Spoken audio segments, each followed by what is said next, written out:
సన్నపేట మండలంలో అధికారులు తుఫాన్ సందర్భంగా అందించిన సేవలు, అప్రమత్తత, తర్వాత పునరావాస కేంద్రాల ఏర్పాటు, వాటితో పాటు మందులు, తర్వాత ప్రొక్లైన్లతో పాటు ట్రాక్టర్లు, వాటర్ ట్యాంకర్లు, వీటితో పాటు ఏదన్నా చెట్లు పడితే యుద్ధ ప్రాతిపదికన తీసివేసేందుకు, తొలగించేందుకు ఇతర సామాగ్రితో సర్వం సిద్ధం చేసుకొని యుద్ధానికి వెళ్ళే సమయంలో గనక గజ తురంగ అశ్వదళాలు సైనిక బలం అని అంటారు చూసారా, అలాగా అన్ని రకాలుగా సిద్ధం చేసుకొని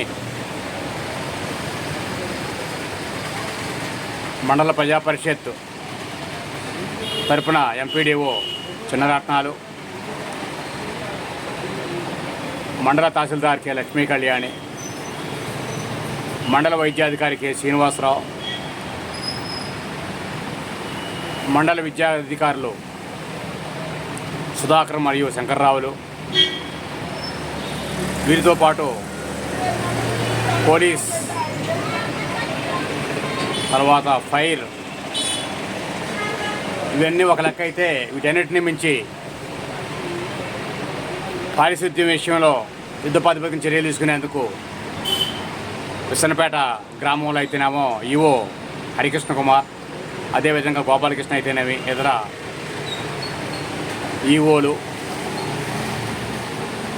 వీరితో పాటు మందుల పంపిణీకి ఆరోగ్య సిబ్బంది, ఏఎన్ఎంలు సర్వం సిద్ధంగా ఉండటం, పంటల విషయంలో వ్యవసాయ శాఖ ఏడి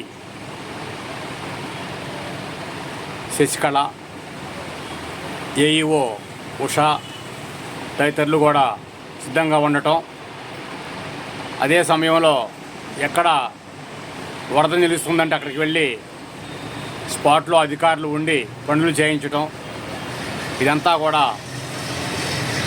ఒక యుద్ధం అనే చెప్పాలి. కత్తులు, కటార్లతో యుద్ధం చేయకపోయినా అటన్నిటిని మించిన దానికన్నా ప్రజారోగ్యాన్ని కాపాడేందుకు చేసిన యుద్ధం అని చెప్పాలి. ఆ యుద్ధంలో అధికారులు విజయం సాధించడం సర్వత్రా హర్షించదగ్గ విషయం. అయితే ప్రముఖ పాత్ర పోషించిన వాళ్ళు ఈ తుఫానికి సంబంధించి మన మండలంలో అధికారులే అని చెప్పాలి.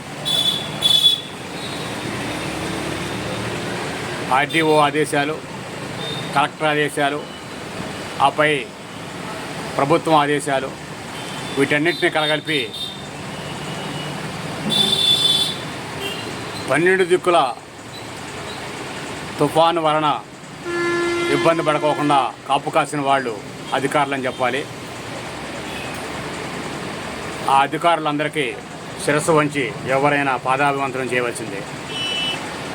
ఇది నిజంగా అధికారుల విజయమనే చెప్పాలి.